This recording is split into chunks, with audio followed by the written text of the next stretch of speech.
stopover lang kami dito sa may mga inasal. At kami ay on the way ng Maynila para mag-deliver ng aming yung 600 na kape. Okay, so pagkatapos na namin kumain at lumabas na ako. Daming tao eh. So sarap pala tumambay dito. Puro big bike ang makikita mo. Tapos tingnan nyo ito, yung nasa kotse, old model na kotse. Ano ba rin? Toyota ata ito. Ang ganda niya.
Checkpoint.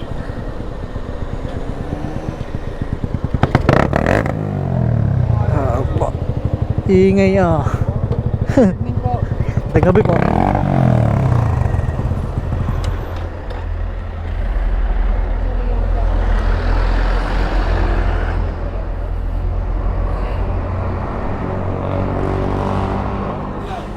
Aray, mahugo.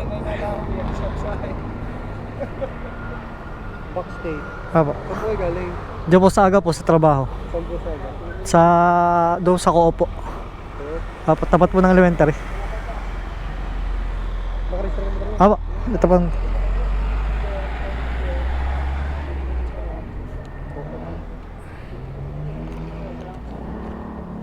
Vlogger ba kayo? Vlogger? Nag-vlog ka? aspiring po. Oo. Thank you, thank you. Salamat po. Ano ba yung backseat? Barangay o mismo backseat lang yung pangalan? Meron ka sa ito barangay? Barangay po. Backseat? Apo. Di sa Alfonso? Apo. Bakit daan doon o? Pa? Pasok? Yung bak-labak? Oh, hindi pa po maayos-ayos eh. Papalitan nyo sa bagay nyo kapitan. Yung pa rin po ang aming kapitan. Ayun pa rin ba? Opo. Dapat isip na pa. Salamat po.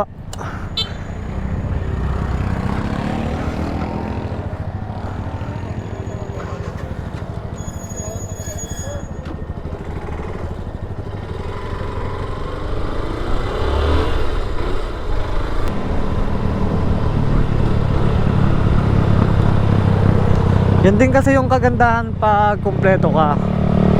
Hindi ka matatakot sa checkpoint.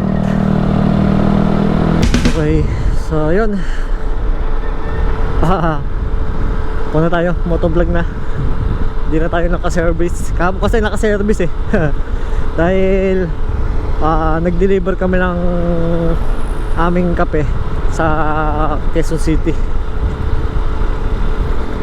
Order ni Darsec. Doon kami nag-deliver kahapon sa Dar Regional Office. Kaya inabot kami ng gabi. Tapos habang pauwi ako kagabi, hindi mo na ako nakapag-video kasi nga madilim, hindi rin makikita. Nakalimutan ko na salamin sa mata. Ewan ko kung reading glass yun o basta kung siya para sa may edad na. Mataas na kasi yung grado. Para sa mga matang matataas nila, mataas na yung grado eh. So yun, ito yung picture nung salamin. Tapos doon ko iniwan sa Kilaway ng Barangay Hall, sa mga tanod doon, para at least tapos ipinost ko na rin sa aking fan page Watang Lagalag, para in case na may maghanap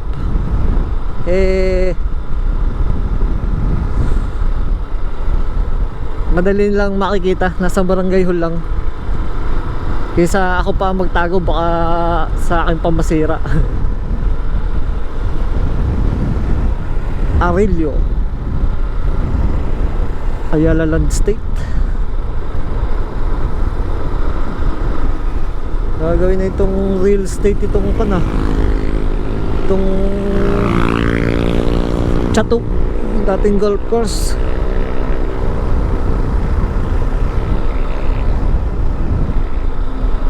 Ang daming kanyan, dami pating nangyayaring samutsaring kalamidad.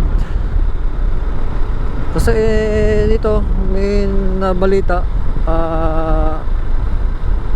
isang lugar ito sa Pilipinas, sa ating bansa, dinali sila ng 7.4 na lindol.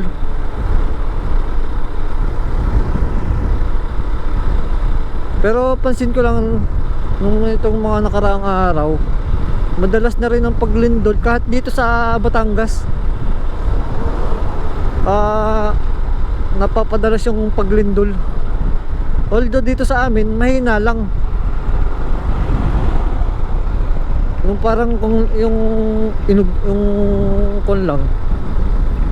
Kung mahina lang ang ugoy. Mahina ang ugoy. Mahina yung lindol. Sa ibang lugar ang lalakas ng mga lindol na tumatama. Talagang hindi natin masasabi ang panahon. Bigla-biglang may dumadating na kalamidad. Pagkalikasan ang naningil, sorry. Lahat damay. Walang pinipili, walang sinisino. Tapos dito sa parteng ito, doon sa may sandaring yun, may aksidente na. Pag may alak ang katawan, kung talaga hindi mo ramdam yung bilis ng motor, ang pakiramdam mo sa motor ay napakagaan. Kasi danas ko na yan. Okay, so yun, ngayon ay check ng bagong packaging namin. Iniisa-isa ko kasi dahil may nakita kaming mga defects na kailangan report doon sa nagawa. So ayun, papakita ko sa inyo. So ito yung mga bagong packaging na dumating sa amin. So iisa-isahin ko yan para makita namin yung defects, katulad ng ganito. Yan. Kung siya. Ang problema niya dito, yung sa gilid. Masyadong napalaki yung kapit. Tapos din sa kabula, maliit. Kaya pag binukas siya, wala. Hindi siya makaka 200 grams. Yun yung pinaka-defects niya. Tapos ito pa yung iba. Ganun din ang problema niya sa gilid. Tapos ito yung mga good na napili ko. Yung ko nilalagay.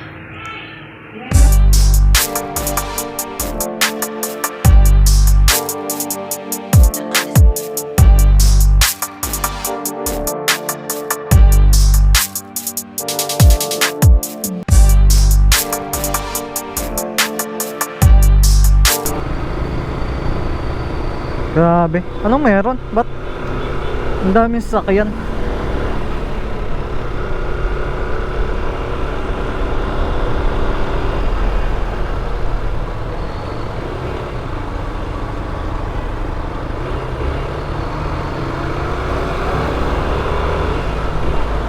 Martes naman ngayon. Bakit pagkakaraming sasakyan?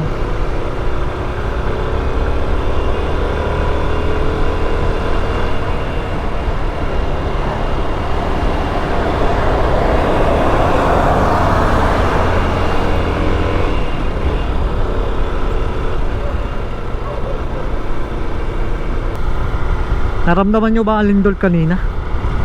Napakalakas. Bale pumalaw dito sa Batangas ng 5.5.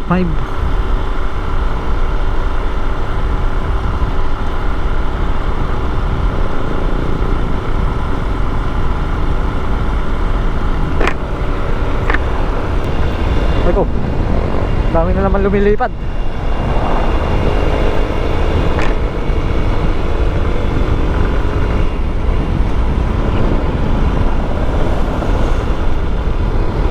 Sa mga ganitong yung ganyan yung mga nagmamotor ng walang helmet, kadalasan talaga na-deadheads ang mga nagmamotor.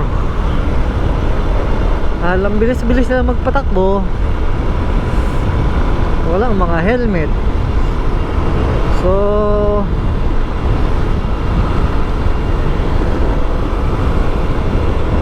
Begi, kung pagbaksak nyo, siko lang ang tatama sa inyo. Eh kung paano kung yung ulo ang tumama sa inyo.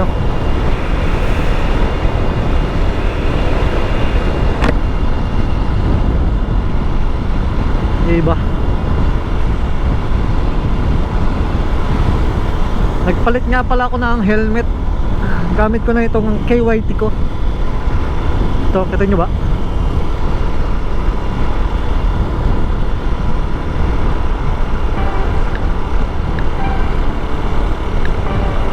Namiss kong gamitin eh.